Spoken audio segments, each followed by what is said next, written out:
रेखा special Marathi रेसिपीजमध्ये आपल्या सर्वांचं पुन्हा एकदा स्वागत आहे। आज आपण बनवणार आहोत तांदळाचे पापड। त्यासाठी आपण इथं तांदळाचं पीठ घेतलेलं आहे। 1 कप तांदळाचं पीठ आपण इथं एका जाड बोडाच्या भांड्यात घेऊ। 1 कप तांदळाच्या पिठासाठी आपल्याला इथं 8 कप पाणी लागणार आहे। सुरुवातीला आपण या पिठामध्ये 7 कप पाणी घालणार आहोत आणि बाजूला 1 कप पाणी गरम करायला ठेवणार आहोत। पुढे मिश्रणामध्ये कमी वाटत असेल तर आपण गरम पाणी पटकन घालू शकतो। आता हे 7 कप पाणी एकदाच घालायचं नाही, त्यामुळे पिठाच्या गाठी होऊ शकतात। त्यामुळे आपण सुरुवातीला 1 कप पाण्यामध्ये हे पीठ व्यवस्थित मिक्स करून घेऊ।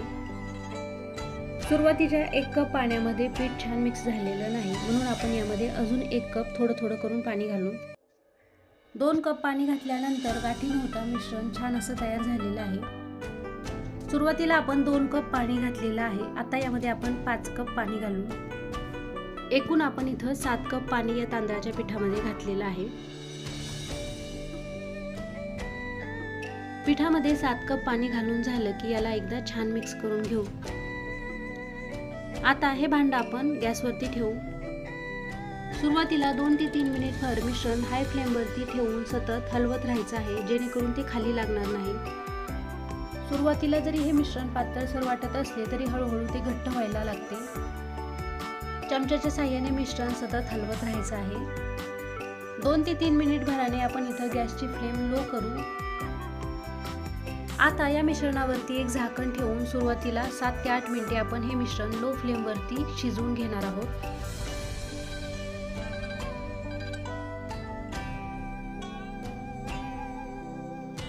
सात ते 8 मिनिटांनंतर तुम्ही इथं बघू शकता मिश्रणाला छान उकळी आलेली आहे। मिश्रणाला छान घट्टसरपणा आलेला आहे। यामध्ये आता आपण बाजूला गरम करून ठेवलेलं 1 कप पाणी घालू। 1 कप तांदळाच्या पिठासाठी 8 कप पाणी हे परफेक्ट असं मेजरमेंट आहे। 8 कप पाण्यामध्ये तांदळाच्या पिठाचं पापड घालण्यासाठी परफेक्ट असं मिश्रण तयार होतं। मिश्रणामध्ये 1 कप गरम पाणी घालून झालं की पुन्हा यावरती आपण झाकण ठेवून 7 ते 8 मिनिटे हे मिश्रण शिजवून घेणार आहोत। म्हणजेच टोटल 15 ते 16 मिनिट भर हे मिश्रण छान शिजवून घ्यायचं आहे।